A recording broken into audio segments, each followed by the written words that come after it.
Laddies, paratroopers, and welcome back to the Enduring Mindset Podcast. I'm your host, retired Army Staff Sergeant Kevin Kidder.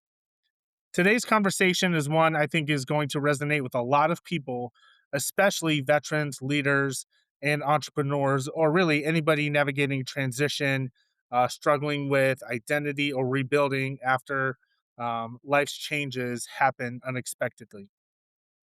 My guest today is Scott Lackey. Scott is an Army veteran, businessman, columnist, Ironman finisher, and author of the new book, Wake Up to Die Again.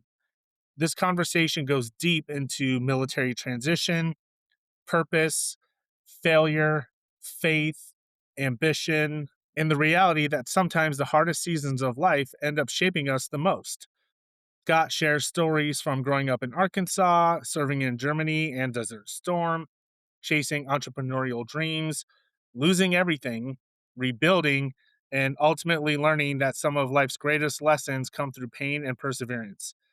Honestly, a lot of what Scott talks about in this episode lines up closely with why I wrote my own upcoming book, The Invisible Veteran: Rediscovering Purpose, Identity, and Connection After Service, which officially releases 2 weeks from today on May 26th and is available now for pre order at Ballast Books. If you've been following the podcast for a while, you know these conversations around identity, transition, purpose, rediscovering direction after life changes are deeply personal to me.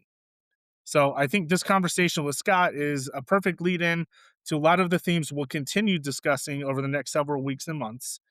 There's a lot of honesty in this episode, a lot of perspective, and a lot of wisdom earned the hard way. Ladies and gentlemen, this is my conversation with Scott Lackey. All right, ladies and gentlemen, we have a very special guest today here. We've got Scott Lackey, former Army veteran, uh, what do you call it? Ironman finisher, a business consultant, just a man of the world and of the people. Scott, thank you for joining us. Kevin, thanks a million. I appreciate the gracious introductions. Yeah, this has been a treat, and it's been a labor of love. We've both had conflicting schedules, and life has it. We've had to reschedule, but luckily the stars aligned, and we've been able to link up. And I'm really excited to hear your story and share your journey. I think you're going to have a really big positive impact for our listeners. I appreciate that. That's the goal, sir. Yes, sir. So as you know, about a year ago, I met Brett Ledbetter in Los Angeles during a conference, and his breakout session was the art of asking better questions. And I got to speak with him afterwards. And during his talk, he plugged his new book, 365 Questions to Get to Know Yourself and Your Team Better. And I've taken his advice and made it my own. So anytime I have a guest, I have them pick a number between 1 and 365. You picked yours, number 34, your number from basketball. Um, so your question, it's one of the few that isn't two parts. So this is pretty Oh, cool. What are three things that you would do differently as a parent from how your parents raised you? yeah, that is definitely a hard question because my parents did an awesome job Right. of raising me. I picked a difficult question. So I guess putting myself on the spot, three things different that I would do. And of course my kids are older, but that I would do differently than my parents did for me. Okay, here's one. I'm going to pick on my dad. Uh, well, no, I can't say that I did this differently. Never mind. Um, mm, Kevin, that was stumped me. I should have picked a different number. Well, I think one of them, if I had in hindsight, is, travel less. How about that? Okay. You know what I mean? Travel can be great for the family, but it could also be a burden, and, Absolutely. there's a delicate balance there, but that would be one, Okay. alright? I like. A second one, what would I do different? Hmm,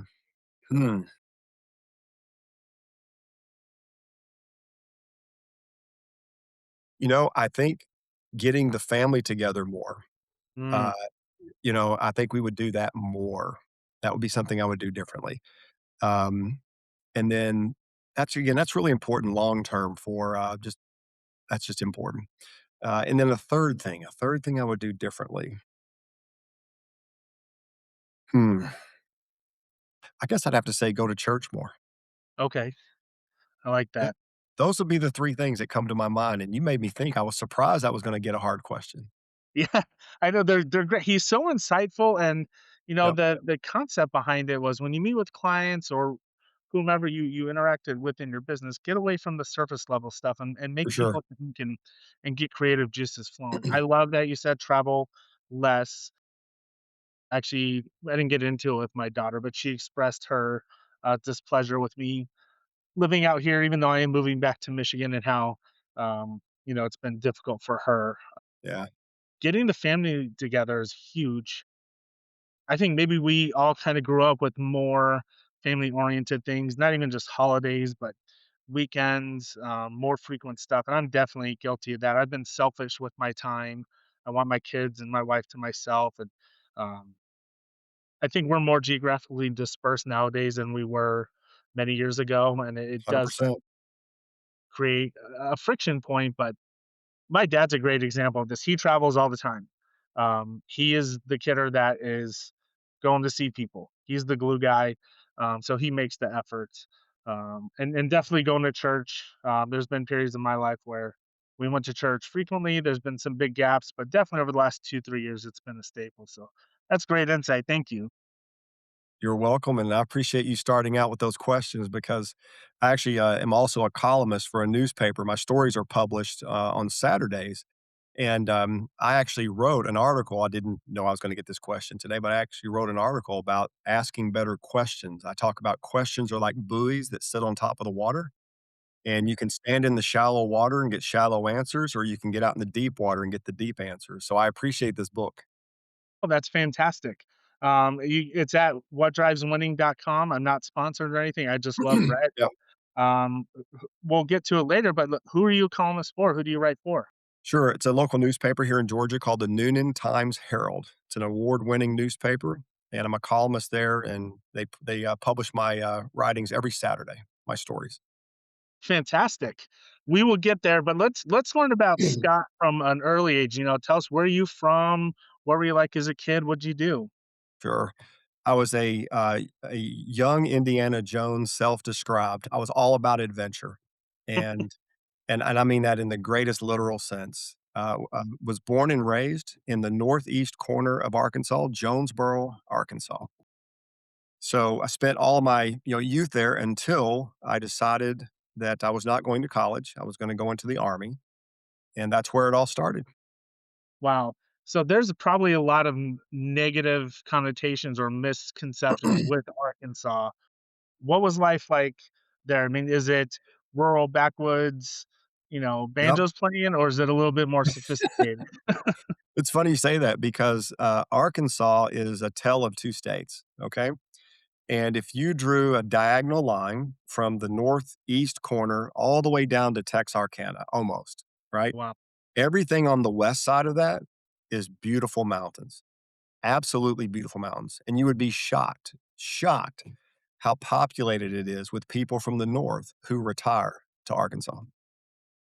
On the other side of that line is duck fields and cotton and rice and farming, and it is one of the most fertile places in the United States of America for farming. And so Jonesboro sits up in the northeast corner in a small, I'll call them very light hilly area. The Crowley's Ridge is what it's called. And but it is a wonderful area to raise your family. It's a wonderful area to be born, and it's a wonderful community, and it's growing rapidly. When I was there, it was a city of 32 to 35,000 people when I was a kid, right? So it was big enough you didn't know everybody, but it was also big enough you didn't go anywhere, you know? Okay.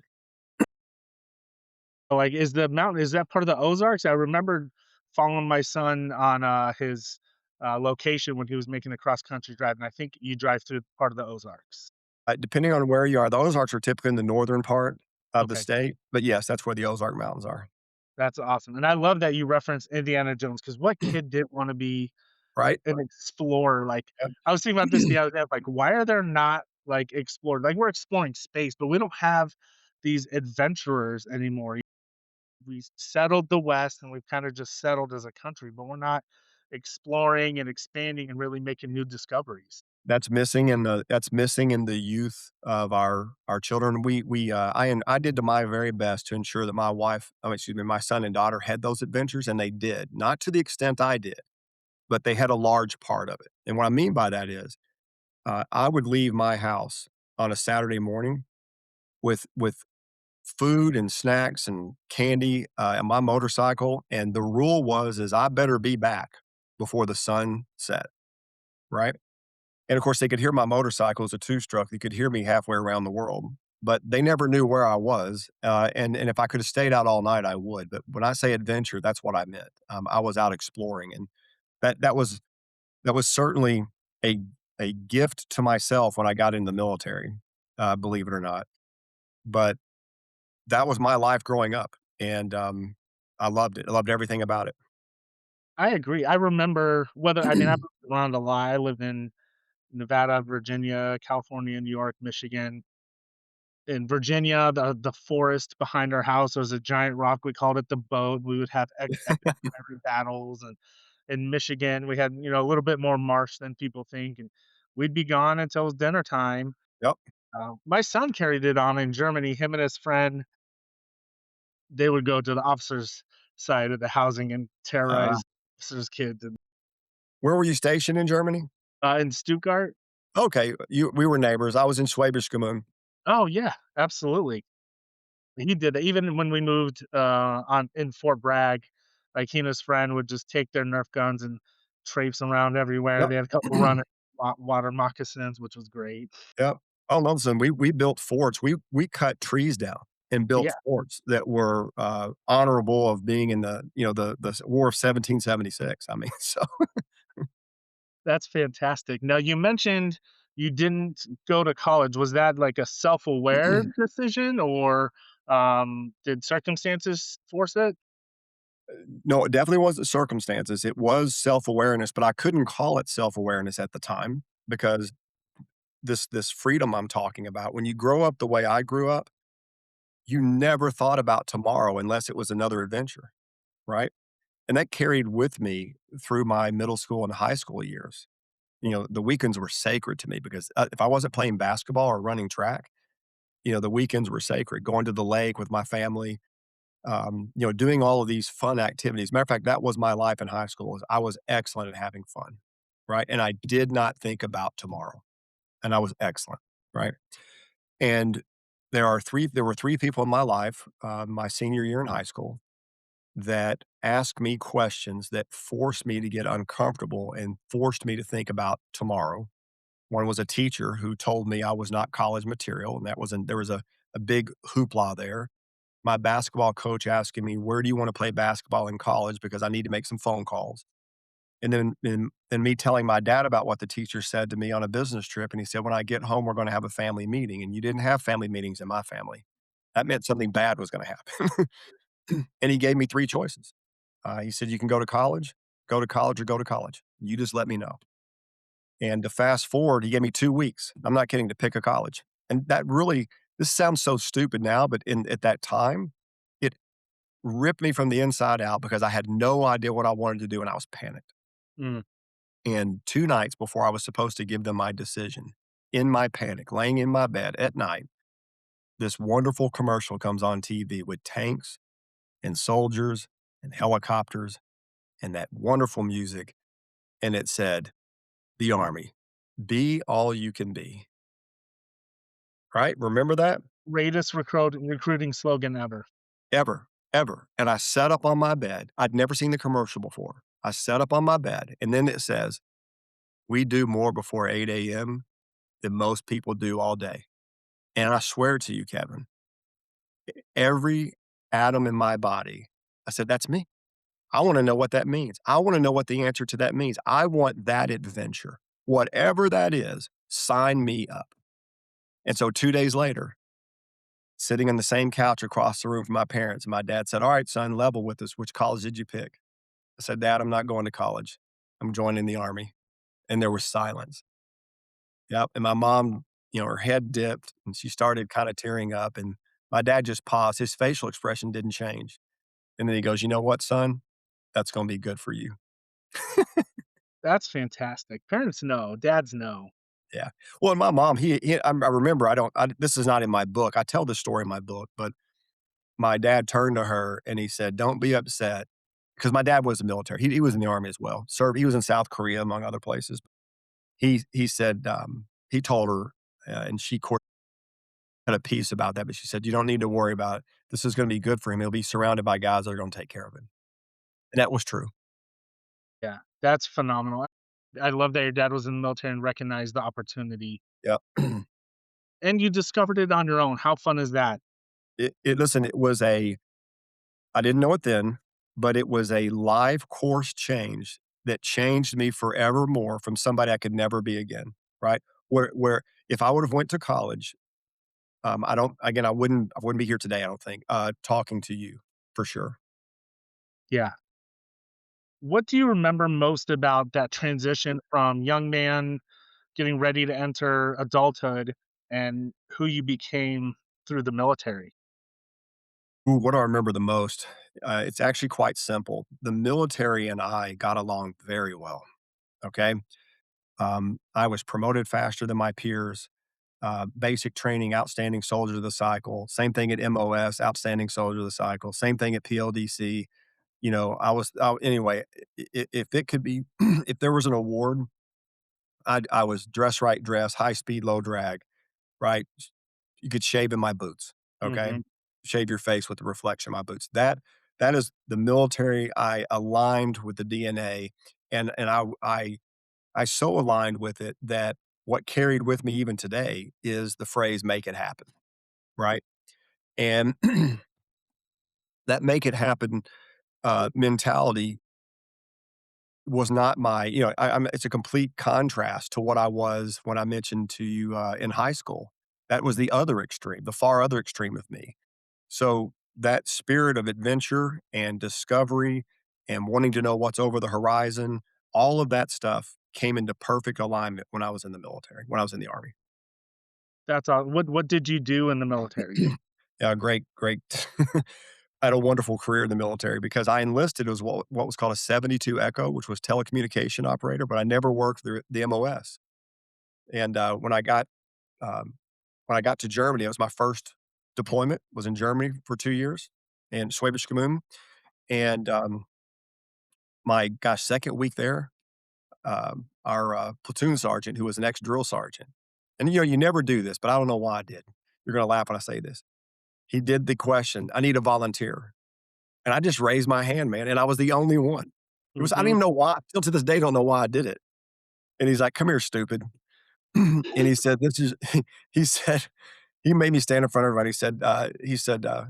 "Private Lackey," he said, "You're the new driver for the new LT. Now get out of my face." And Wow. so I became the driver for a brand new butter bar LT, man. And I drove him all over Southern Germany. And then I'm telling you this story because he got moved up. Um, I didn't know this, but it's customary that if the general needs an adjutant, that all the officers apply. Okay.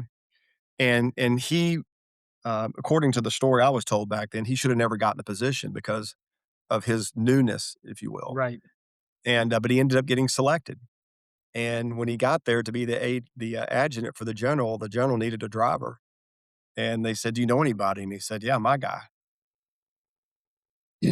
And so, I was a driver for, and by the way, I shouldn't have done that because that's traditionally for an MP person, an MP to be a driver. But we were in Germany in a small base, and I don't know how I got it, but I got it. I was shocked. And so I did that for a while, and then I ended up not driving for him and driving for the DCO, and then sent back to my unit. And I came home from Germany, so I did that, and then when I got to, Fort Riley, Kansas, I had a great clearance, and, everybody saw that, and they're like, "What the hell did you do, and why are you here?" You know? And I said, "I chose to be here." He actually let me go where I wanted to go, which was 1st Infantry Division.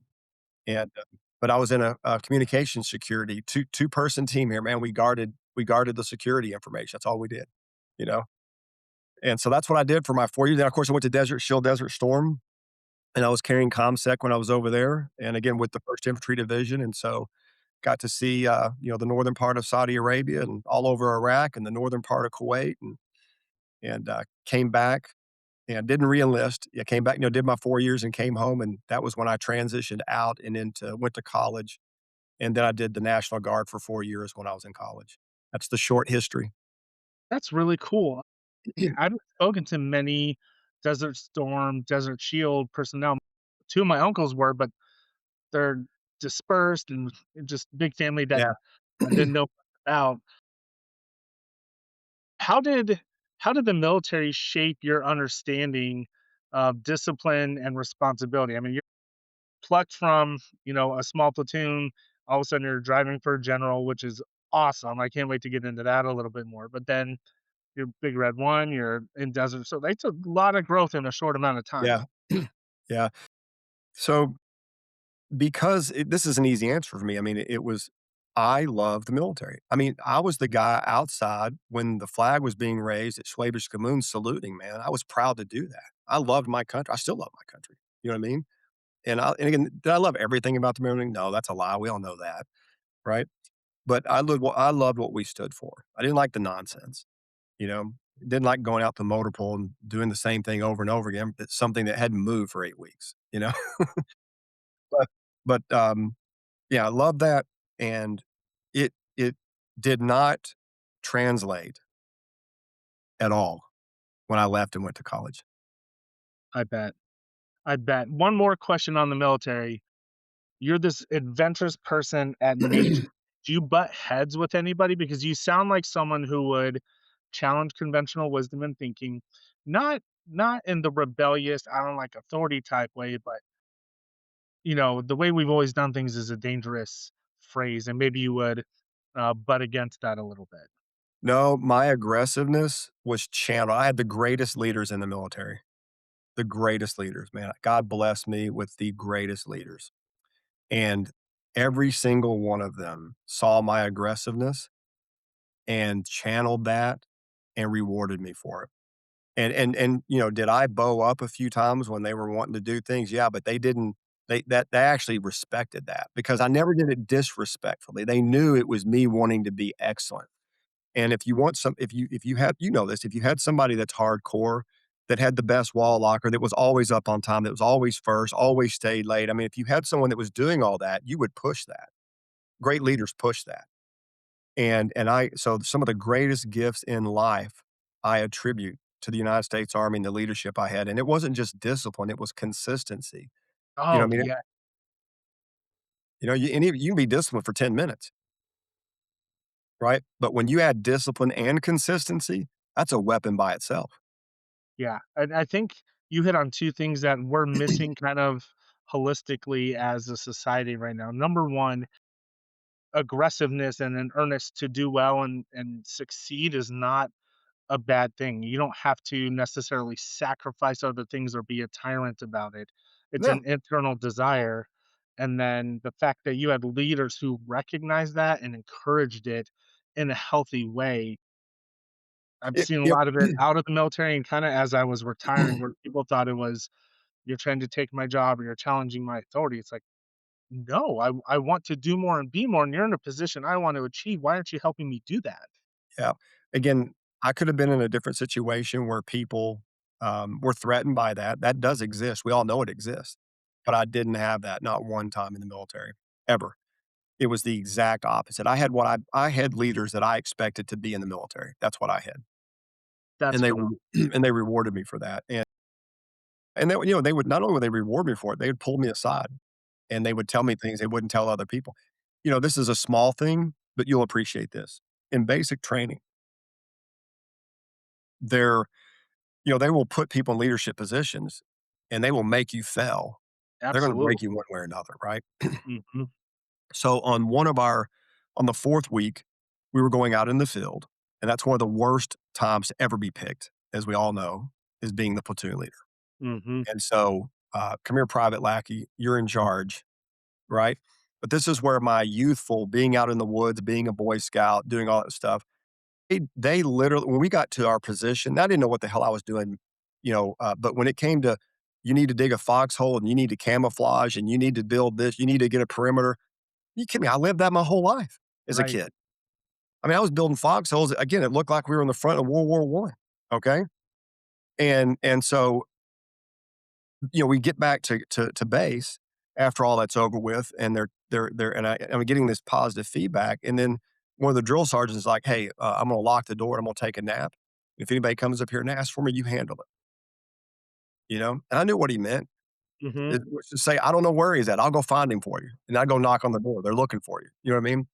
But for a drill sergeant to entrust me with that, that was a badge of honor for me, you know?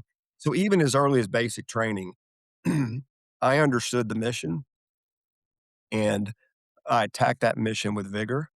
And I always had a sense of urgency. But it worked with me with leadership. It did not work with me with my peers. Right. Oh, absolutely. Yeah. You're a brown noser, you're a suck up, you're just trying to look good. No, Every man, that one of those words, every one of those words. Yeah, you're a wannabe. And in yeah, the beginning, it bothered me in the beginning. I can Um, but then eventually I was like, wait a minute. And of course, I don't know how I said it then, but I'm thinking about it now. I was like, I can't help it. You suck. That's your problem, not mine. right. You know, Boy, and that's liberating. Your problem, not mine. My wife loves to say, "Not my monkey, not my circus." my daughter says that all the time. And one of my favorites that I've come across, lately, I'm trying to remember how it's phrased. In order to be offended, you have to allow someone I don't you know what I'm saying? Like, in order to have hurt feelings, you have to allow them to do it. You're l giving That's them correct. space, access to yourself. So, Either yeah, you're in charge of your emotions or somebody else is. yeah, 100%. So why only 4 years? It seems like you would have had a wonderful career and, skyrocketed up the ranks. Yeah, I do believe that. It was really a promise that I made to my mom that I was gonna. She was scared to death I wasn't gonna get a degree in college. And I did wanna go to college. I did wanna get a degree. Actually, at that point in time, no one in my family, including my parents, had a college degree. And somewhere inside me, getting a college degree was important. I didn't know why, but it was important. Hell, I tried to go to take a night class, when I was in Germany, and I forgot what the college was, but it was the only one you could take, what was online but not online back then, and I didn't have the discipline to study any more than I did when I was in high school.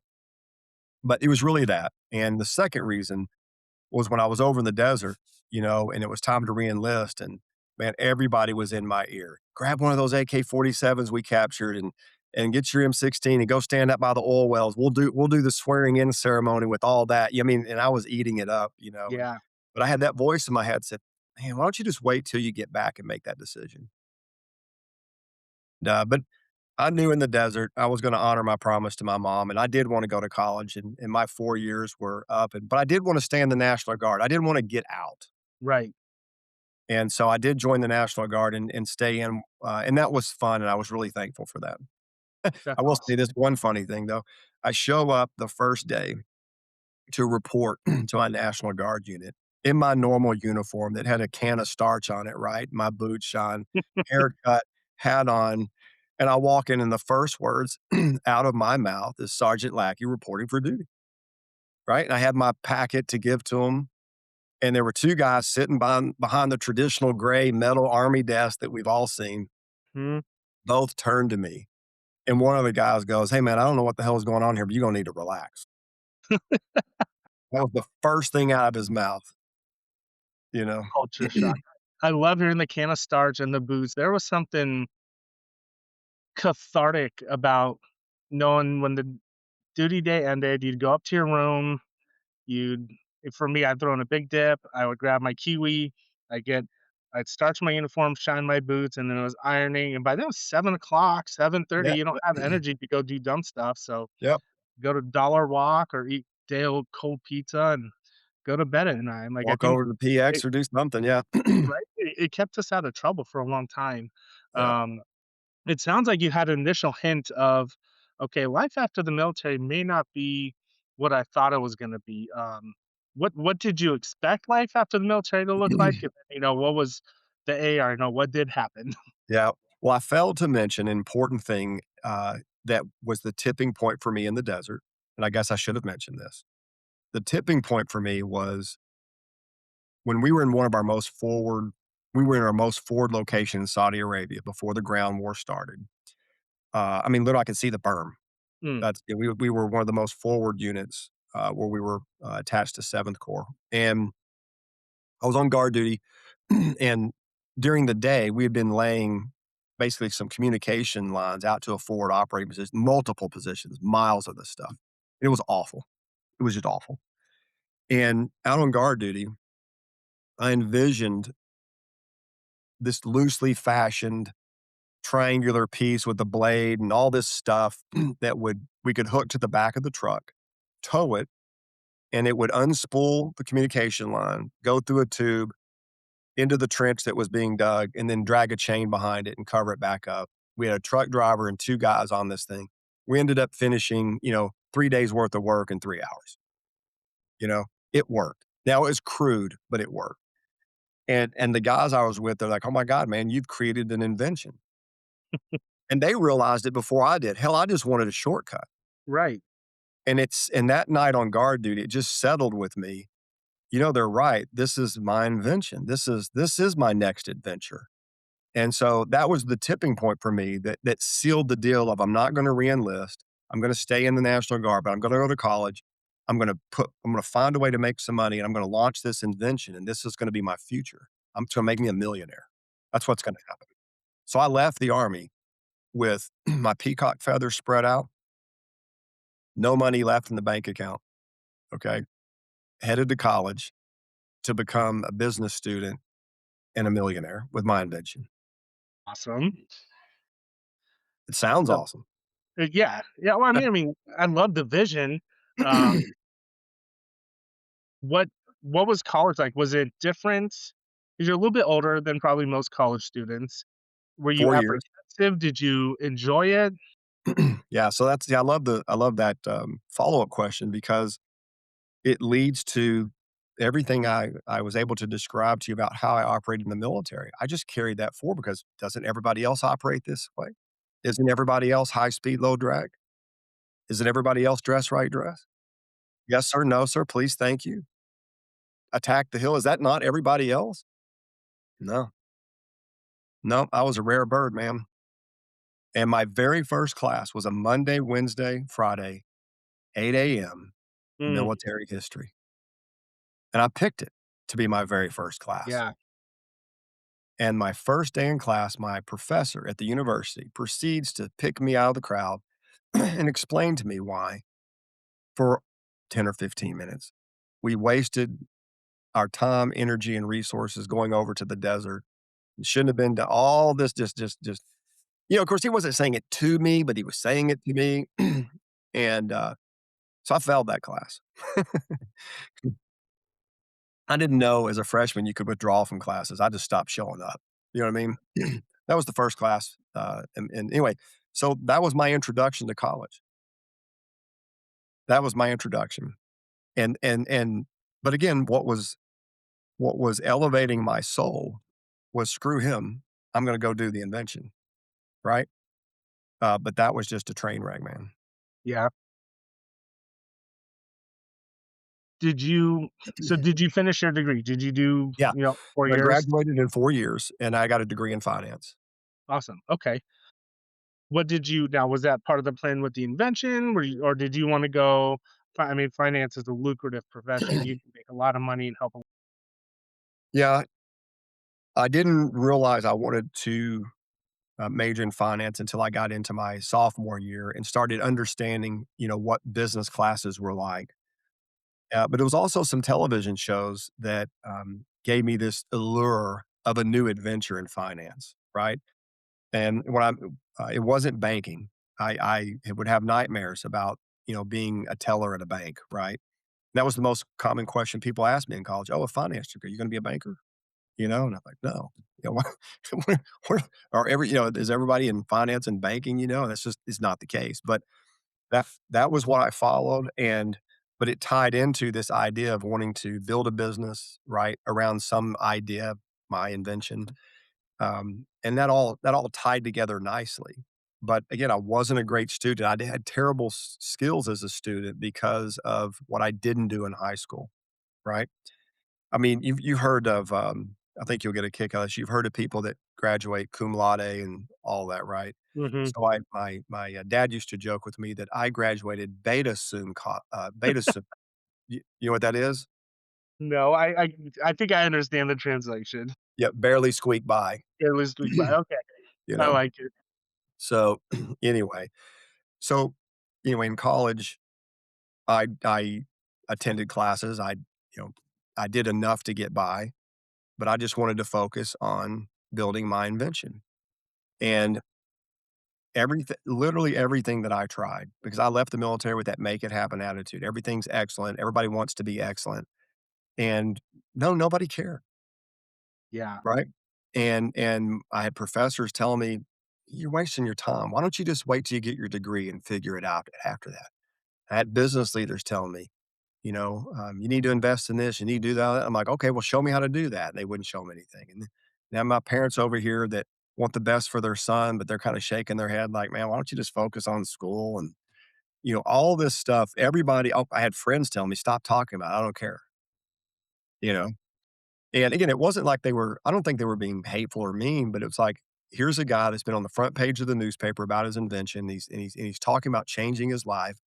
And of course, I know this now. I didn't know this then, but that comment was more a reflection on themselves than it was me. Here's a guy trying to make it happen. I didn't know that then. Yeah. That's tough, man. We have, you know, you have the ambition and the energy, but not always, the awareness or emotional intelligence to understand the negative pushback. It's not necessarily you, like you said, it's a lot of the insecurity that's being projected towards you. Um, We've all read stories about young men and young women that are in college that have successful startups. We still hear about them today.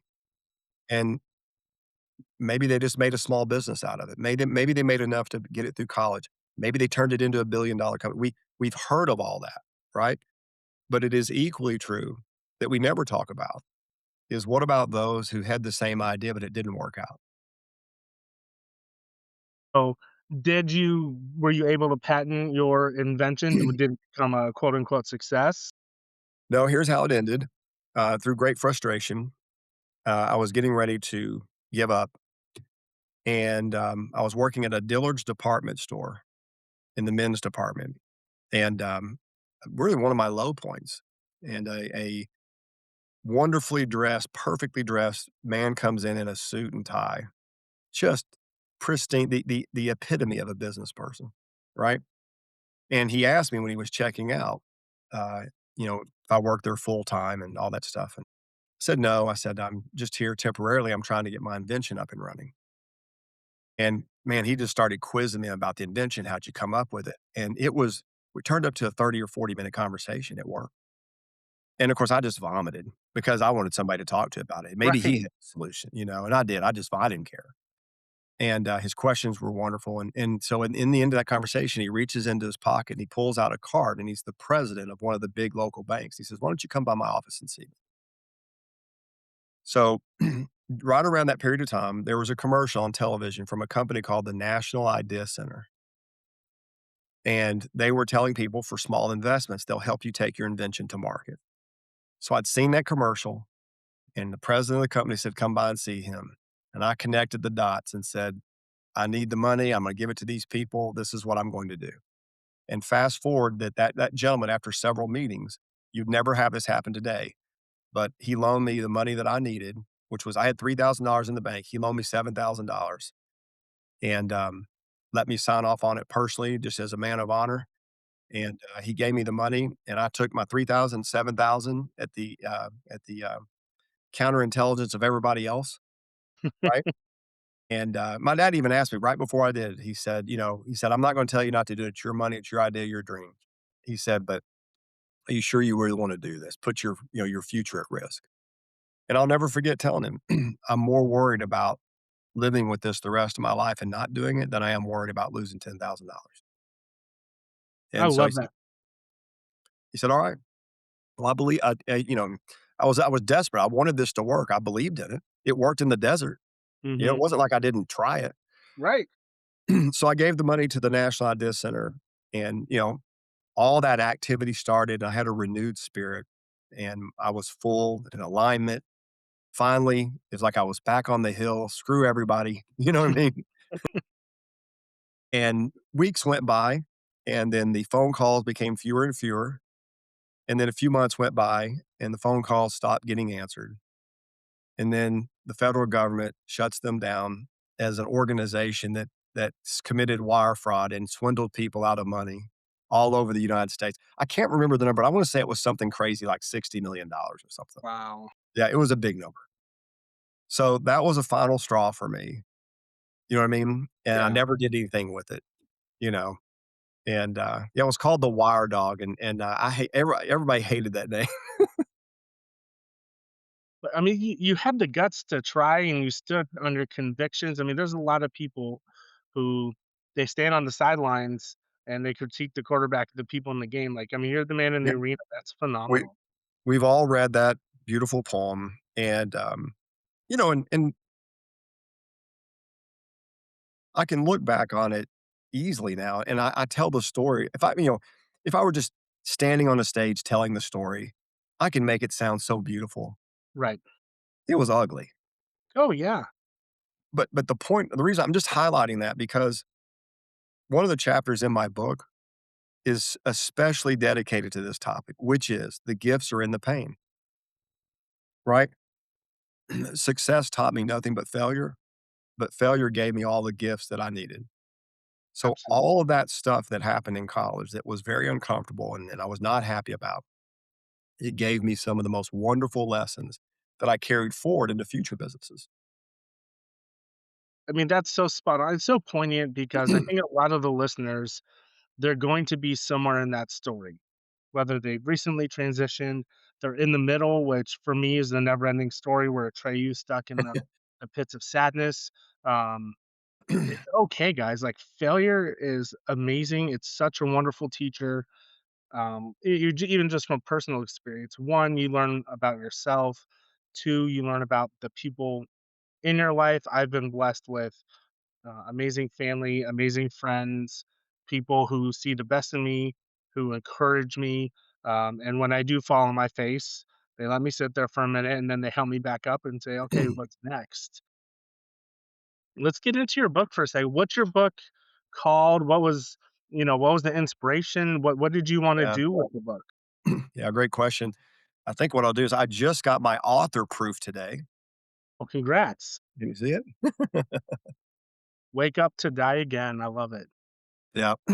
So the inspiration behind the book, by the way, your podcast or this podcast, it'll be out. It publishes on May the 14th, Thursday, May the 14th. So, yeah, the inspiration for the book took me a couple years to write it, took 6 months off in the middle. But the inspiration, believe it or not, at the highest level, I wrote the book for my family, but you wouldn't know it reading the book because some of the drama that I've experienced in my life, they were wake up moments. I call them lightning strikes, right? Wake up moments where I was sitting on top of a mountain and I could see horizon to horizon. And then weeks or months or years later, I'm eviscerated, left with nothing, and empty, burnt ash, volcanic, right? And and I translate that into how so many veterans and other men and women, whether they're transitioning out of the military and they've lost their identity, or men and women who are civilians and have never been in the military, but Kevin, you and I know people that are waking up every day just to die again, man, every That I day. mean, it's a beautiful title, and I love the subtlety of what you're saying. Right? You're waking up just to die. You're not living You're every not day. living. I have a question about lightning strikes because I read something the other day on how powerful lightning is for the soil for Earth, how it comes down and Yeah. strikes and recharges the nitrogen and it creates so much new growth and stuff in the soil. Lightning strikes are scary; they can cause damage, but when you call them lightning strikes, is it double entendre or how would you explain that? Yeah. I'll tell you what, if I may, this is the very opening few sentences of my book. May I read it? Yeah, please. It's the introduction. A lightning strike in your life doesn't arrive politely. It rips through your plans, breaks your definitions, and rewrites what you thought mattered. It shows up when life looks tidy, When you think you're safe, it always comes to take something from you, something you've placed your faith in. That's beautiful. That's That's the absolutely. opening that's the opening to the introduction. I mean, I wanna read it now. Where can we find it? Well, 2 places, Amazon Mhm. and, if anybody wanted a personalized copy with a personalized message, it'll be on my website as well, scottlackey.com. Awesome. So you wrote it for your family. Was this kind of like, um, maybe I'm a little bit guarded, I don't let you into my world or my past, this is my way of telling my story to you? Yeah, it's an excellent, excellent, excellent catch there. So, again, you won't know this when you're reading the book, but I say later in the book that I wrote this to my family because there's some drama, other lightning strikes that have happened in my life that have great significance and that my wife lived through and my kids lived through, and I did protect them from it. I did internalize it all. I remained dad. I remained husband. Okay, and that has to be reconciled. Right? But I wrote the book as what I say in the book is I wrote it to them it's a long form story that I could never tell them over 1,000 Thanksgiving dinners. Okay. Now, I knew when I wrote the book, I wasn't just writing it to them, right? Then why publish it, right? As I got into the book, and this is why I had to take a 6-month break, is that it was very, very difficult for me to write the first 10, 11 chapters. Very Mhm. difficult. You have to go back and relive everything. And reliving it means you gotta do some soul searching. Uncomfortable. That's uncomfortable. And it was in that process of writing the first 12 chapters that I had to literally get away from the book for 6 months, and I had to go back to the well, and I had to re-answer some questions before I got into the deep water. And so during that 6 months, I reconciled something very, very important about the book. And I reconciled that something has to be sacrificed to write this book the right way. If I'm gonna be authentic and transparent and vulnerable, that sacrifice has to be me. And so I made that decision. I was completely comfortable with it. I was complete peace with it. So I was willing to sacrifice myself in transparency and vulnerably so that my wife and my daughter and my son forevermore would know their real dad, not a hero dad, right? Not the perfect dad. I think that's the worst thing we can teach our children is that we're perfect, right? And again, I have a wonderful family. God has blessed me with a wonderful family. But so I wrote it for them. But then the second answer is I wanted to write it for everybody else in the world that's been through their own journey. Yeah. I wanted to be able to sacrifice myself so that they could get to the other side of themselves. And what you're not going to find in this book, man, this is not 7 steps to get what you want. You're not going to find it in here, man. You're going to read a story. You're going to read chapters. And I guarantee you, anybody listening to me right now, I guarantee you, you will see yourself in every one of these stories. Only your facts are different. I encountered the same thing writing mine. Mine came out as an emotional release. Over 4 days, my wife was gone, she was on a business trip, couldn't sleep, and I was just, like, banging away on the keyboard, and when I was done, I was like, This might be something," so I sent it to some close friends, had my wife read it, and like, "Yeah, this is good stuff, man, you should consider it," and I did, and I sat on it for a few months, um, and then when I talked to my publisher, they took the manuscript, they've helped transform it into what it is now, but This was Ballast, right? yes. Yeah, because I know Andy. Oh, awesome, awesome. Such a great team he's put together. Yep, Everybody there has been yep. amazing. Um, I was proud of you, and I didn't even know you when I saw the picture of the pallet of the books ready for shipment, man. I was cheering you on, dude, yeah, because 'cause you're thank ahead of me. I was so nervous because I said, "Who am I to put myself in a position of authority?" Because if you're an author, if you write something, you are automatically credible, you're in a position of authority. Who That's right. the hell am I? And I was nervous, and it took me a long time to get comfortable with the notion that, as you said, it's not just my story. It's a lot of people's story, and that was the commonality, and it's really the blankie that allowed me to be comfortable with moving forward, which is I've talked to a lot of people. That's why these emotions came up, and I'm willing to, for lack of a better term, like you said, sacrifice myself. I'll put myself out there because it's not just me. It's a lot of people dealing with the same struggles with purpose, identity, connection. And I find that a lot of our peers in our generation, especially those that served in the military, are trying really hard to narrow that gap between suffering and silence. Oh, it sucked for me. It has to suck for you. No, it doesn't. Like, we've been there. We don't want you to do this by yourself. We want 22 veterans a day to go down. We That's want right. to stop suffering and start healing. That's right. That's right. We want to restore what you lost. Absolutely. Yep. Did you encounter any of the, and I hate to say traditional, but any of the traditional identity and purpose struggles after getting out of the military? 100% because because everything that I identified with in the military did not exist in the civilian world. I mean, I thought I was a foreigner. Right, I couldn't even have conversations with my classmates. And I mean, man, the stuff that was coming out of their mouth and the things they were interested in, I'm still shaking sand out of my underwear. right, What are we talking about here? And so I had nobody to associate with. And again, doesn't mean I got along with everybody, but I was just this weird duck, man, and on a different planet. I mean, again, I'm not, there's people that have done far more cooler things than I did in the military, but being in Germany for 2 years and working for a two-star general in a nuclear missile unit, the Pershing missile, okay, right? And traveling all over southern Germany and being in Austria and being in Switzerland and being in Saudi Arabia, being in Iraq, Kuwait, Fort Riley, all that stuff. You know what I mean? yeah, And I show up as a freshman in college. I don't know anybody.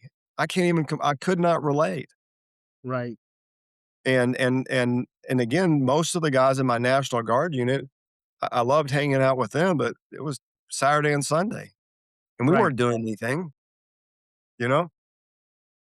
I got very lucky. Um, I had 4 months of terminal leave. I went through a divorce the same time as I was retiring. Um, my first real job, I worked security at night just to make some money on terminal leave, and then I got a job at the Michigan Senate. I ran their TOC, their operations center, and I talk about it in the book. The Senate sergeants there, I had 14 big brothers. They were all cops. Most of them had been divorced. They knew exactly what I was going through, and whether it was trauma bonding or whatever, I had an environment for almost 2 full years where I could talk to people who understood. And they're cops. They were good cops. They could handle a drunk, they could place a well-aimed shot if they needed to, um, but they took, this 39, 40-year-old guy going through a mess and kept me afloat and really helped me survive a turbulent time, and I'm so grateful for that. Yeah, Wildly you had the grateful. guys who would get in the foxhole with you. Yeah. Are there So you did college. What did you do after, kinda, we've talked about stuff kinda fell apart, and then you wrote the book which just came out, but there's kind of a time gap.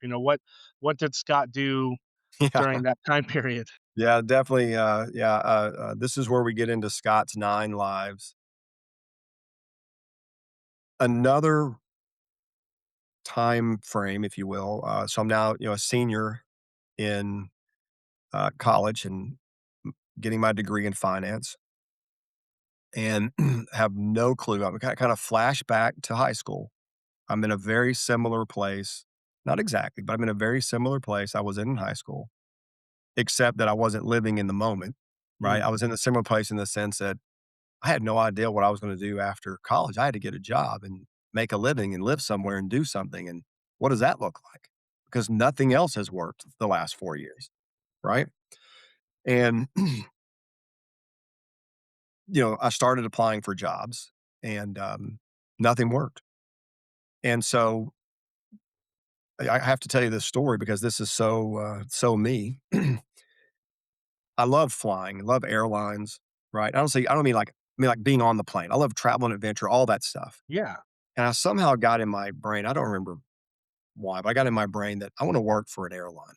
Matter of fact, I wanna work for American Airlines, and I'd heard about this CEO named Robert Crandall of American Airlines. He was like a gunslinger, man. Mhm. And so make a long story short, I decided to craft with special paper, special envelopes, a special letter, and I'm gonna send a handwritten or a typed letter with a handwritten blue signature to the president and CEO of American Airlines and ask for a job. And I have to go back. This was at the end of my, junior year, actually, when the invention stuff fell apart, right? So, I thought, "Well, man, if you're gonna send, an email to him, you might as well send one to, the head of Delta and the head of these other airlines." So I basically mimicked the letter and sent it to all of them. And do you ever remember a movie, um, it was about, oh my god, Barbarians at the Gate? Do you ever remember that movie? Around that time, this movie came out, right? And I was fascinated by that movie because of my finance degree, and this was the leveraged buyout, the LBO of RJR Nabisco with KKR in New York City and anyway, so all that was happening at the same time, and so that investment firm, KKR, that was in the movie, I sent them a letter. You know what I mean? And it was like a Hail Mary, you know? And what gave me the idea was I was walking by my apartment and I pulled all my mail out. It was always junk mail. And I was like, "How do these people know my name?" Right? And then that dawned on me, you know what? If I know somebody's name, I could send a letter to their address. That's where it started, right? So anyway, I send the letters out. The only one I care about getting a response back was from Robert Crandall. And guess what? His secretary responds 3 weeks later. Wow. Yep. The letter said that you're too far away from graduation, but Mr. Crandall got your letter and he recommends that you respond when you get closer to graduation. Awesome. That sustained me between the invention failing, right? And me getting through my senior year. That single document was my sunrise and sunset. Okay. And so leading up to like January before I graduated in May, I gathered up the nerve and said, now's the time to send the letter. And I call. I had to go to the library to get the phone number, right? Mhm. And I call the 1-800 number. And eventually the switchboard, whatever it was called, right, gets me to his secretary. And she answers the phone, this, whatever her name was, this is Becky, President Crandall's office. And I told her how I was. She I was so credible in the way I said it because I'm holding the letter, my hand is shaking, that she almost discarded me and she said, "Tell me one more time, read the letter to me one more time." And I read it to her. She said, "Hold on." And she came back and she said, "Mr. Lackey," she went from Scott to Mr. Lackey. "Mr. Crandall's not available, but he remembers the letter. Can you send me a copy of it?" Wow. And so um, I said yes, and I sent it to her. And dude, I'm sold. This is it. I'm in. Yeah. And so he ended up setting up an interview for me. And, this is weeks later. And I was going to be, if I passed the interview, I was going to be able to come down to basically a management summit where every year they would bring in, I'm going to say elite graduates from Mhm. wherever, right? To meet management and spend 2 days in a week, like a weekend retreat and do all this stuff. That was their recruiting. Okay. So if I passed this, I was going to get invited. And so a guy called me and told me all this, and he set the thing up. And a few weeks later, I got the call to go through the interview, and it was one of the most horrific experiences in my life. No. I bombed this. You could not have said anything worse. Mm. Yeah. So that fails, and I'm distraught again. Don't know what I'm going to do because my Hail Mary didn't get caught in the end zone, and end up meeting some guys one day accidentally. My mom was a director at a hospital, local hospital, and I ended up meeting some guys, and one was a VP, one was a regional director in the medical field. And fast forward, they really liked me, and the company only hired ex athletes.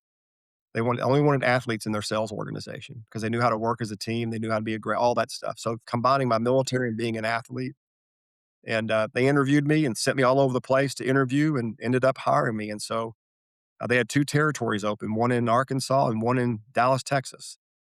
And that's a whole nother story. But I used to have posters in my room of being in Dallas, Texas. I knew I was going to Dallas, Texas from a young age, didn't know why. And I knew that for as far as I was concerned, God intervened and led me to that moment because there was only two territories available. And I said, guys, I appreciate the Arkansas location, but I've always dreamed of being in Texas. and that's where they sent me. Wow. I love that you mentioned God because I know faith plays a big part in your life. Where did faith come into your life, throughout your journey? So my grandfather was a pastor, and he was the hellfire and brimstone pastor. Mhm. I didn't In the experience that Bible? as a No, no way. yeah, right, it's a shocker. But my mom and my whole family had a wonderful relationship, but and I'm this was never spoken of, this is my theory, right, is we never talked about it, but it was rough growing up in that household, and so we never went to church, ever. Wow. When, except if I went over to see my grandparents, I went to church with them. It was never spoken of, you know what I mean? But it was never discouraged, and so I say that because my early introduction to faith was the random act of occasionally going to a church with a friend or my grandparents or Easter Sunday, and that was really it. And so even through the military, even through high school, I knew there was a name of God, but that was pretty much it. No relationship. I didn't know what it meant. You know, what I mean, I, I, I didn't know anything. And even so, I had these experiences, but really, I talk about this in my book. My first, um, I guess, personal acknowledgement, was when I spent 2 weeks, in Georgia where my grandfather was pastoring a church. He said, "You wanna go to church camp?" I said, "Sure." Went to church camp, and one night, the speaker's telling this amazing story, you know what I mean, and everybody's heads bowed, and he said, "If you feel like you wanna change your life, and if you wanna, if you wanna be saved, you want all these things." I don't even remember what he said, I just remember when he finished saying it, I just felt this weight on my arm. Mm. I was like, "The craziest feeling," you know? And I just raised my arm. Next thing you know, a guy's tapping me on the shoulder, you know? So that was really my very first experience with wanting, to know who this Jesus was, How right? old were you at the time? Man, 12, 13, 14, some no, 12, 13, yeah, young. Now again, when I came home, that was it. There was no follow-up to that, you know? And so anyway, I had these intermittent, if you will, um, encounters with God. How about that? Even just before going in the military. I didn't mention this, but one of the things that I said to myself after seeing that commercial that I told you about earlier, I was so certain that that was what I was supposed to do. I remember saying out loud, "Got it, Lord." Wow. Yep. I verbally said that out loud to the TV. "Got it, Lord." Now, I didn't know who I was talking to, Right. right? But progressively in my life through the different lightning strikes, again, I can look back and say this. I didn't know this now, but I certainly know it today. That at the end of every lightning strike, when nobody was there, God was there waiting on me. And I knew that. I didn't accept it, but I knew it. And Oh, I like that. that's a process that we go through. I like that a lot because right? You just But don't wanna admit it to yourself. no, because then I gotta give up control. Yeah. I Okay, mean, of love course, that. control's a lie too.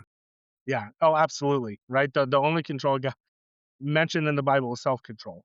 Um, was there a point where you knew you had to surrender control? Was there a lightning strike for that? Yeah, for sure, man. Yeah. More than one. Yeah, years later, while I was in the I'll tie a I'm gonna tie a, story here together for you. I did being in the business world was a little bit like being in the military. Mhm.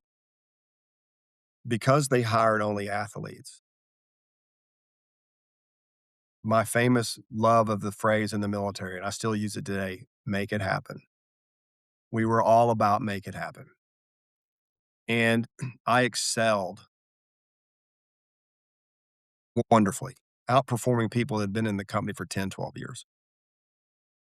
Again, I had excellent leaders who channeled that. Yeah.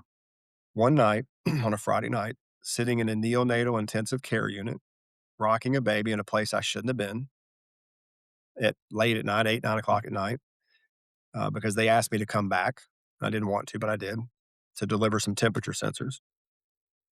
But rocking that baby, I almost teared up in the rocking chair, like, "How do you get here? What happened to you?" You know what I mean? "And where are your parents?" I just all these questions. Yeah.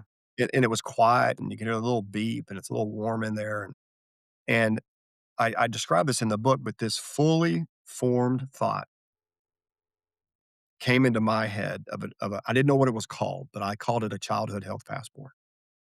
I didn't know the name of it, but that's what it became, but it fully formed thought. It was it was a for lack of a better word, it was a lightning strike. It was that fast, a glimpse, but fully formed. And I got out of there as fast as I could, and I spent the next 48 hours sitting in my home apartment office trying to get it out of my head so I didn't forget it. And I did nothing with it because it scared the hell out of me, Mm, because it was a second invention, and I knew exactly what it was. It was gonna be a document. I didn't know the name, but it was gonna be a document that contained every medical record that somebody would need from birth until they went to high school, and it ended up becoming a childhood health passport. We ended up creating one for pets, one for senior citizens, one for adult, then we had a financial health passport, this whole portfolio of stuff. We come up with a branded name called Relationship Marketing Products. Everything we owned, every dollar we had was in this. Family was involved, okay? And, not then, I shouldn't say that, I apologize. When I did all of that, but it scared the hell out of me, and I was like, I told God, "I can't do this. mm, Yes, not going down that road again. I saw what you did the first time, not doing it twice," right? And that of course, that I don't believe that was his intention at all, but I was gun shy, you can imagine. And so it was years later actually before I actually decided I was going to do that. And because the idea came back to me and I had that same feeling again, but this time it was overwhelming, like, "You're going to do this." mm. And my wife was very disappointed in my aggressiveness with this idea. The family was very disappointed. It looked reckless. It probably was reckless. But I decided that's what I was going to do, and it didn't matter what anybody else thought, and they would say, "How are you gonna pay for this? You ain't got any money." And my response, I didn't have it clean at the time, but the response was, is that if God gave me the idea, then he'll fund it. That's all that matters. And of course, that just sounds crazy, huh?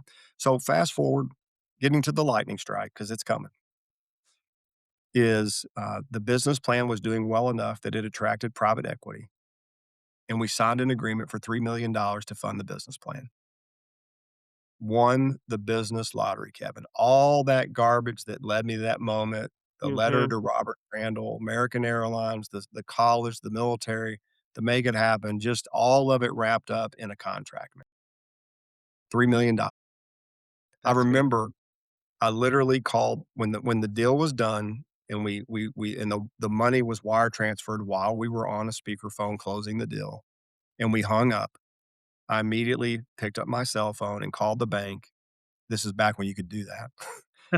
And answered the phone, and I told her who I was, and obviously she knew. And I said, "I just need to check the balance of the business account." I didn't wanna say anything else, and she told me the number, and I just hung up the phone. Damn near cried, man. Oh, I bet. And, I made it, right? It was all worth it. And 6 months later, almost to the day, they fired me and the management team and stole the company. Wow. And then I was gonna have to drive home that day and tell my wife, who's 2 and a half 2 with my 2.5-year-old son, and she's pregnant, that we just lost everything, literally. Eviscerated, done. It's over. How do you move on from that? How do you recover? Rage is a powerful weapon. Mm, It'll fuel you for a while, yeah, but it doesn't pay the grocery bill. that's right. So, I had every emotion that you could imagine a human having, from shame to grief to anger to rage, every thought you could imagine of what I'm gonna do to them if I catch them in public, right? Everything, all of it, wrapped up in a big red Christmas bow.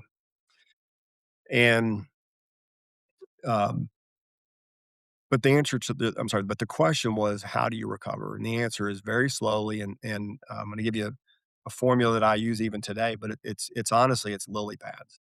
And I think of our veterans when I say this, because something like that doesn't necessarily happen to a veteran in the sense that they've lost their identity coming out of the military or they have PTSD or whatever the case may be.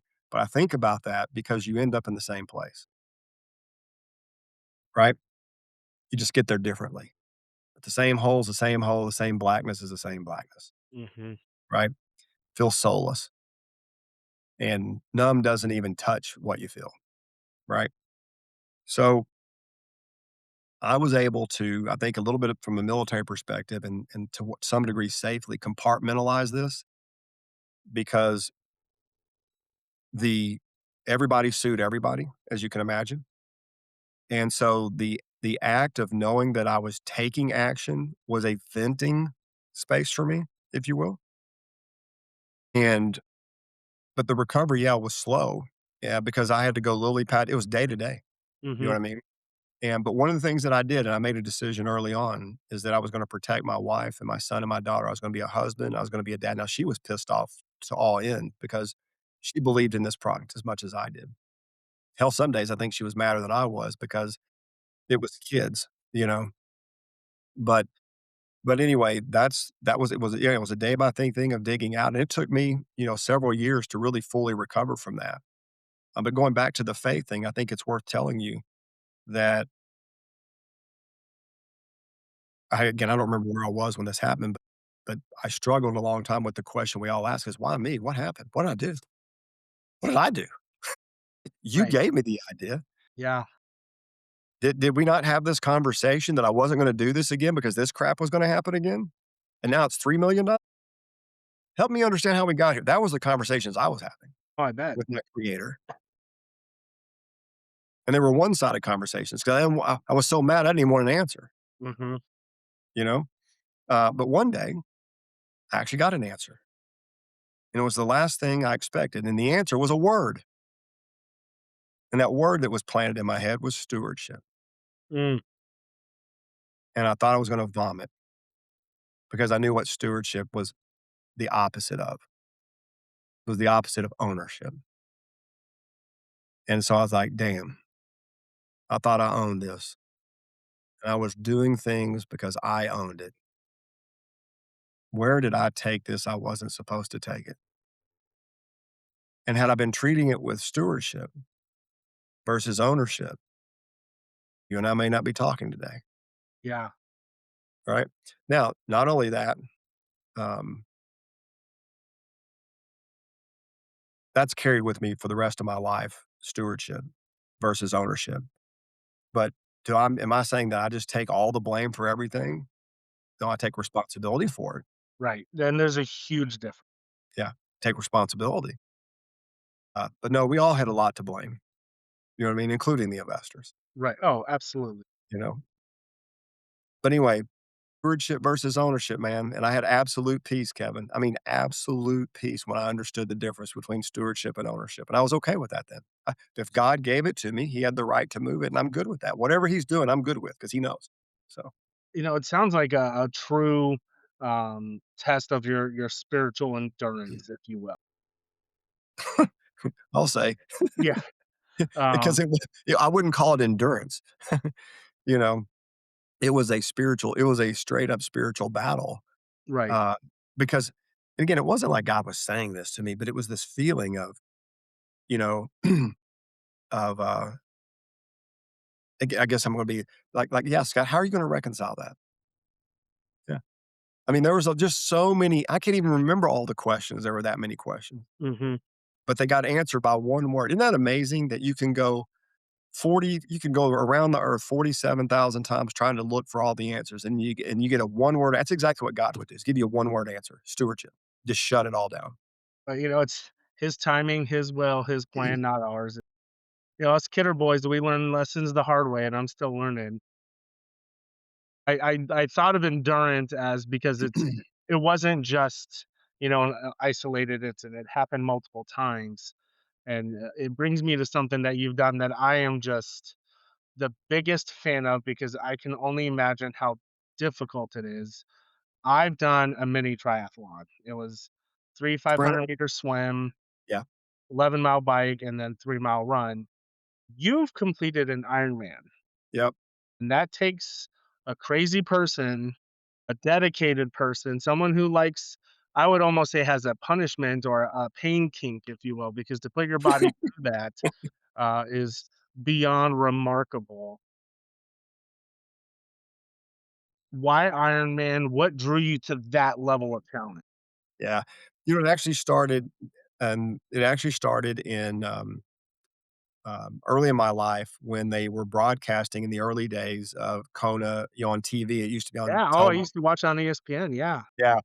And again, remember how we started this conversation. I saw that, like the be all you can be. We do more before 80. I saw that, and I didn't think of it that way, but I thought, "I wanna do that."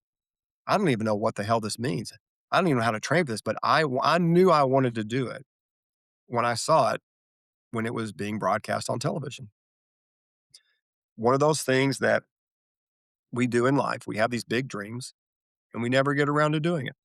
And I use the word broken promises, right? Mm, And so fast forward to COVID. I didn't have a bad experience during COVID. There was a short period of time where I worked at home and I was with my wife. She was a teacher, and then we were at home during the summer and she was off, and we were taking, long, beautiful walks together and having wonderful lunch conversations. And it was great. So, building relationships with my neighbors. We just didn't have a bad COVID experience, right? But I was saying that to set this up is here comes that uncomfortable voice again out of nowhere. And it was a thought, and the thought was, Scott, you're not where you're supposed to be.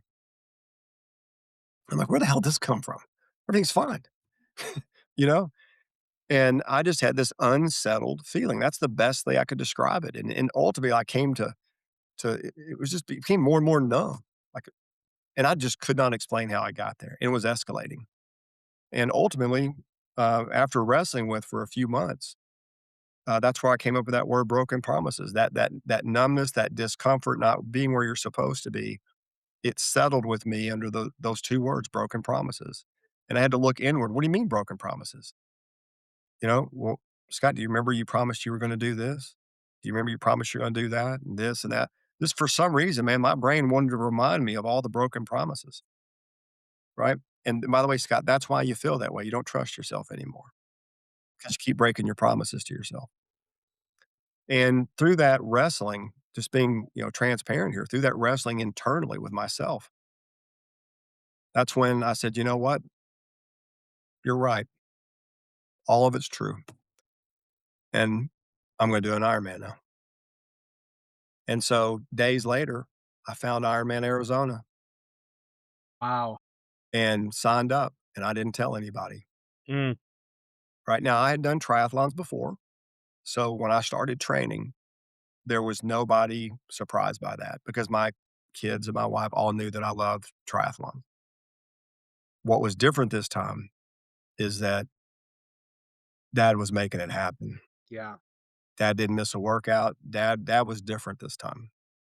And the reason I didn't tell anybody was it was my safety net. This is the truth. It was my safety net in case I broke my promise to myself. I didn't wanna, say I didn't wanna tell everybody I was gonna do an Ironman. I used to smoke in the military, right? So I used to used to announce to everybody, "You're gonna quit smoking." You know what I mean? So, anyway, I didn't tell anybody. And that's how I, went from that discomfort to picking an Ironman because I needed something bigger than me, right? That I could go through those broken promises and fix that, right? And another thing that came out during those broken promises, "Hey, Scott, remember that book you talked about writing? What happened to that too?" Wow. Just all that stuff. So, I did the Ironman, and it's worth mentioning, by the way, there's have you ever heard of the name Mike Riley, the voice of Iron Man? Have you ever heard that? Yeah, of course. Okay. So, Mike Riley's the voice of Iron Man and, known around the world. And the reason I picked the Ironman Arizona race is because that was one of the last races he was going to do before he retired. Anyway, fast forward years later, I built a relationship with Mike Riley, via Instagram, and Mike Riley actually wrote the foreword to my book. Did he really? Yeah. Oh, that's so cool. Can you see the cover here maybe? Yeah. Yeah. Oh, wow. That's fantastic. Sorry, guys. This isn't video. This is preview only to me. This is the the privilege of being the host. um, Well, that's right, they can't see, I forgot, yeah. no, that's okay. Um, I But love. anyways, but yeah, Oh, so go he ahead. I'm wrote he wrote the foreword to the book, and, just to come full circle all of that, man, to go do the Ironman and then have Mr. Mike Riley himself write the foreword to my book was amazing. That's fantastic. For the if you haven't done an Ironman, I mean, it's not so much physical competition as it is a mental competition, and it's a battle with yourself more than Yeah, anything else. it Uh, is. and it seems like you had that internal struggle, with yourself. What happens what when you did your Ironman, when you're in those races, um, what conversations are you having with yourself? Because at some point, the body wants to. Yeah. Well, it's interesting, if you do the work and do the training, you can finish an Ironman, and I'm not dumbing it down, but if you do the work and do the training, you can finish an Ironman, minus an injury or, a wreck, something hydration, whatever, something bad. You know, it would be woefully inaccurate for me to describe what I was thinking of mentally during the race, because what I learned was actually that I became an Ironman before the race. And in the almost 12 months of preparing for the race, and I write this in my book.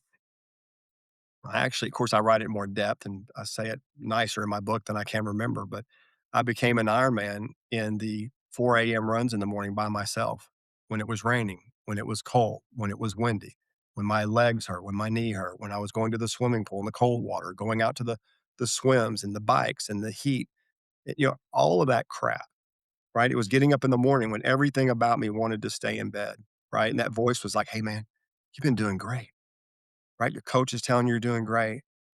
You're running faster than you were when you were in the army. All this stuff, man. You need to rest today."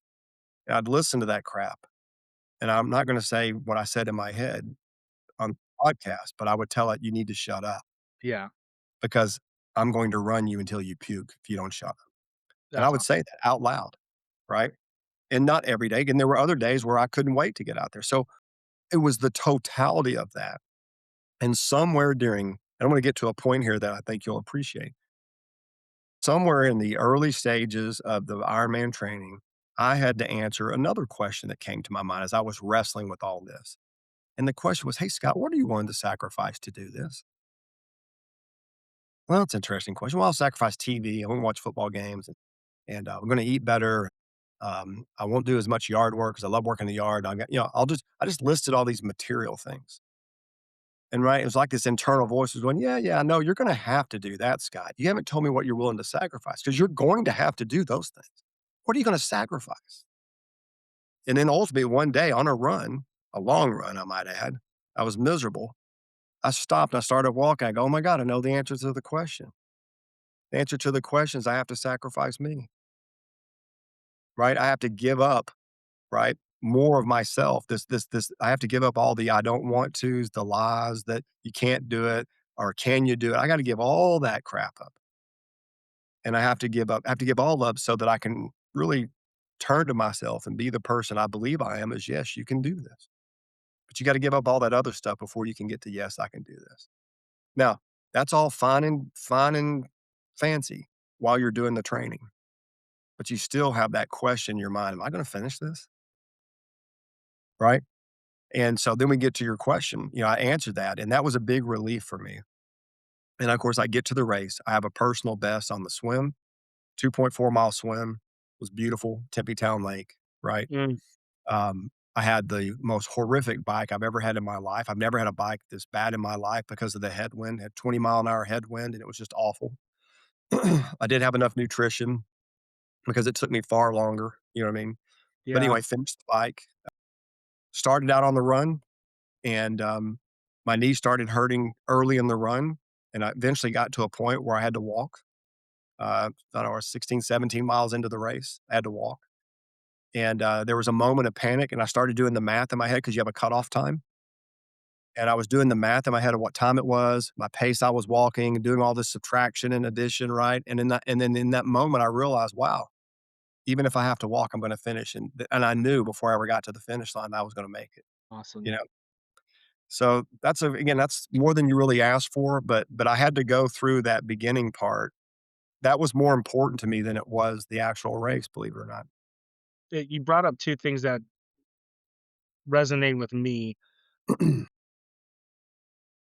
Veterans, especially, like, we get out of the military, and because the structure's gone, we lack discipline, especially when it comes to nutrition and physical fitness. One thing I found is 50% of workouts are just gonna be okay.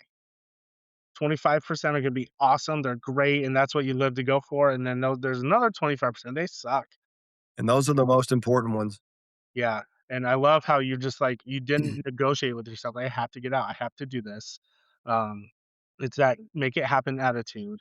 And the other thing is you realize you're an Iron Man before, and there's a clip of Gary Vee that I love. There's a young woman who's talking to him, she's like, "Someday I'm gonna be somebody," and he I grabs her by saw the that. face and says, "You're somebody now," and Yeah. it's so powerful because once you realize that, like, you are now. Right? Yeah. If you're even if you're not doing the work, if you're willing to do it, you don't it's great to accomplish the thing and get the confirmation, but it really is the process, the journey over the results. Yep. And I think that's why Yep. Nick Saban is probably my favorite coach Yep. of all time is he hated the scoreboard. Yeah, he's cussing players out in the 4th quarter and they're up, uh, 20, 25 points. It's because they weren't sticking to their identity. They'd stopped doing what made them great, successful. You know, Um, when I was doing that, I appreciate you acknowledging that because when I was doing the training, my wife and kids were always like, "Well, Dad, look at this Iron Man shirt. Look at this. Let's get that for you." You know, and I was like, "No, you earn the right to wear that." And so I never wore, an Iron Man shirt, a hat, nothing. I had nothing, because I was like, even though I know I've done the Iron Man training, you don't get the medal until you cross the finish line. That's the way it is. You don't get the college degree until you finish. You know, and when I crossed the finish line, I didn't know how I was going to feel. I just fantasized about how I was going to feel, and it was nothing like I ever thought. It was nothing but this overwhelming feeling of thankfulness. It was just undescribable. And my wife and daughter were there, and my daughter greeted me. And as my wife went to get the car, and I'm walking, my knees hurting, and all I could say to her was, "I'm so thankful, but my knee really hurts." And she laughed, and then we'd walk, 20 yards, I'd say, "We gotta stop for a second." She'd stop, and I'd say, "I'm so thankful, but my knee really hurts." That's all I could say, man, and just smile, you know? oh, that's awesome. Families make those moments so much more special. I was guilty of this, deployed, I would dream about what my wife was wearing when I got home or what the kids would be like, and Yeah. it's such a trap, don't fall for it. And if you could just let it go and be surprised by what actually happens in the moment, it's 10 times more beautiful than you come up with your mind. Scott, this has been just an incredible conversation. I have a few more questions. Um, when you look back on your life someday, what do you want your legacy to be? What do you want people to when they describe Scott, what do you want them to say? One thing and one thing only, that man did everything in his power to take care of his family. It's so powerful, and I say this every episode. I'm a baseball fan. You're basketball fans. Your field goal percentage is 100%. You're shooting buckets. Your Steph Curry out there. Nobody's come on the show and said they want titles, they want money, they want accolades or cars or houses. They want to be known for being a good person, and that the people they had impact over, they made them feel loved and wanted. And thank you again for just reinforcing that. Yep, and if there's anybody out there struggling with that, this is one of the things that I focus on in my book, is that it's okay to struggle with those things, and sometimes you can't fix the very things that you're struggling with maybe your son, your daughter, your spouse, your friend, your colleagues, your mom, your dad. People are always talking about, "I gotta fix that." And one of the things I like to encourage people to do is to think a little bit differently and start with yourself, right? Start with yourself, get right with yourself, and you'll be surprised, I think, because it was true for me, is that I've spent a lot of time working on myself, and the benefactor of that was first me. It was a gift to me. But the immediate adjacent gift to that was the benefits that were were extended to my wife and my son and my daughter, right? And I talk about in the dedication in my book that it's always been about them, nothing else. It's always been about them. And as long as my son and daughter continue to call me dad, and my wife and I, we do this religiously. We always have. I don't care if we're hanging up the phone together, walking out the door, she's going to work in the morning. It's I love you every time. And so that's what's important. And when I have that, I'll go out and fight the world all day long. Absolutely. Yeah, ladies, if you're listening, when men say they'll do anything for you, they mean take on the world, take a bullet, fight dragons, not do laundry or dishes. Just kidding. Um, you talk about working on yourself. My pastor and life coach, when we talked about integrity, he boiled it down to you break promises to yourself. And I love how you've mentioned broken promises and how fixing yourself, working on yourself, you yes, you work on yourself, but the secondary and tertiary benefits are the impact you have on the people you love the most.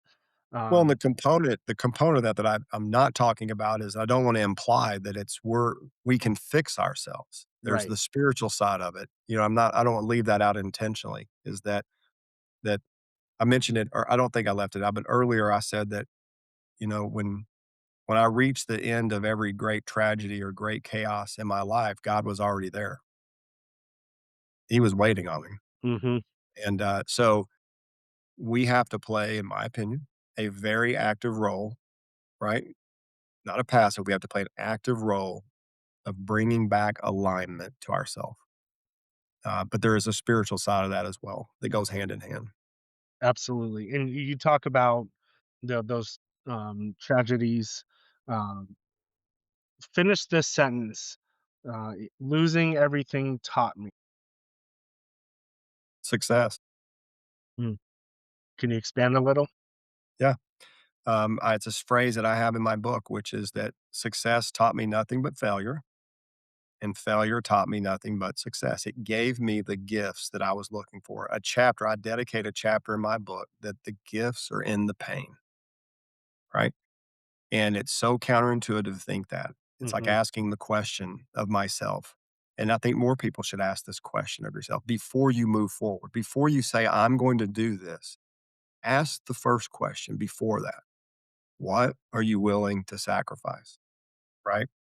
So finishing that sentence and saying, um, well, answering it that way it all ties back to answering those questions. I love it. This season is geared toward veterans and those who love and support the veterans. But this question can apply to anybody. What would you say to the veteran or anyone who feels like they're starting over from zero? Congratulations. Mm, Yeah. Yeah. Congratulations. And and I don't mean that loosely, I mean that genuinely, that if you're starting over from 0, here's something I'd like to encourage you with, because I've started over from 0, and I mean net 0 before, more than once, okay? Is people want sometimes, or books want to talk to you about how to rebuild, and I would like to give you a different answer. It's not about rebuilding. Don't think of it as rebuilding. Why you wanna rebuild something that just burned up, right? This is a fresh start. This is a blank dry board, an empty canvas. You're the author of your story. "Oh, but wait, Scott, I was the author of my story a minute ago, and look where I am." Sure, absolutely. And you know what? If you're still dealing with that, you need to pause before we start the new start, right? You need to pause, and you need to look at all of that pain that led you to where you are with this restart, this net zero start. And you need to do some reconciliation face to face of what happened that landed you there. And I'm not going to tell you to do this. I'm just going to tell you what I did every single time. And it sounds pretty, but it wasn't pretty. But every single time that I landed in zero again, to do over, to start over, ultimately I came to the place where I turned around, assessed what it was, It was chasing me. I addressed what was chasing me, right? And it had no more power over me anymore. And then once that didn't have any power over me anymore, the shame, the blame, the my fault, the their faults, the all of that stuff, when it had no longer power, that was the crap I couldn't carry forward. So starting off on some new journey, there's weight that can't go with you. You can't take it there. It's not gonna allow it, right? So that's a long answer to, don't rebuild something, right? I shouldn't say that. Do what you wanna do, but my choice was I didn't wanna rebuild something that was burnt to ashes. That's gone. It was eviscerated. I wanted to do something better, right? And part of that was me. Building something better was fixing me. That's just tremendous insight from someone who's lived a life worth living. Scott, thank you so much for taking your time. It's late in the evening, your time. Um, you've been extremely gracious, very insightful, but most importantly, you've been honest and you've been vulnerable. And I have no doubt this is going to make a tremendous impact in the listeners, and hopefully they share those lessons learned. But from me to you, thank you for your service. Thank you for coming on the show. This was truly a wonderful opportunity. Well, the feeling's mutual, Kevin, and I think your questions were wonderful and insightful, and I appreciate the opportunity, honestly, to share it with other people because there are a lot of people struggling. And if you and I can be a force for influence to help people not wake up to die anymore, right? That they can start their journey, then we've done a service well done to our veterans and to our neighbors and our friends and our countrymen. And so I appreciate the opportunity to do that. I'm going to make sure you're at the top of the list, Kevin, of getting one of these books because Please. everything we've just talked about, I have to be honest with you, is covered only in the first half of the book. There's deeper Oh, water after this, man. awesome. Well, okay, so it's scottlackey.com and Amazon, and what's the name of your book? Wake Up to Die Again, Scott Lackey.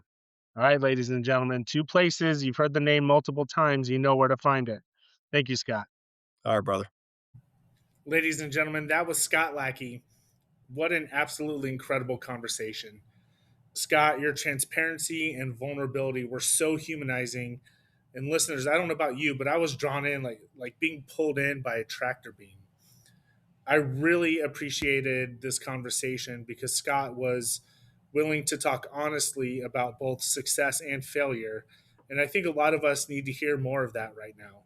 You know, it's easy to celebrate when we're winning, it's harder and often more important to talk about the moments where life falls apart, your identity gets shaken, or you're forced to rebuild yourself from the ground up. You know, I think a lot of veterans, first responders, former athletes, anybody navigating transition will see a part of themselves within Scott's story. If you've been enjoying these conversations on the podcast, I truly think the book will resonate with you as well. Pre-orders are available now. You can get them at Ballast Books, on Amazon, Walmart, and Barnes and Noble. Shortly, I'll be announcing upcoming book signings, speaking events, and appearances all around the country over the next several weeks and months. As always, thank you for listening. Thank you for supporting the show, and thank you for continuing to have these conversations with others. If this episode resonated with you, please consider leaving a rating or a review, sharing it with somebody who might need to hear it. And if you do pre order the book, let me know. I'm doing something special for early supporters. Now, more importantly, if something in the episode spoke to you, please understand this. You are not alone. Transition is hard, identity shifts are hard, healing is hard, but you don't have to do any of that in isolation. Reach out, have the tough conversation, take the first step. And when you do, make sure you're talking to someone who's a fountain, not a drain. Someone who pours into you, not someone who only takes from you. Be the leader in your own life. You can find us on Instagram, Facebook, Threads, X, YouTube, and Amazon Music at enduring underscore mindset underscore enterprise. And check out the website, www.enduringmindsetenterprise.com. You can learn more about the book. There's a free chapter out there, the business and our endeavors, and our nonprofit arm, the Enduring Mindset Foundation, which just went live and is taking donations. In fact, in our first week, we've raised $1,000. The foundation is the nonprofit arm of Enduring Mindset Enterprise, and it's focused on veteran initiatives by means of scholarships and grants. Just click on the nonprofit tab on the Enduring Mindset website. This has been the Enduring Mindset podcast, reminding you that your past may shape you, but it does not have to define you. Until next time, onward, forward, fall out.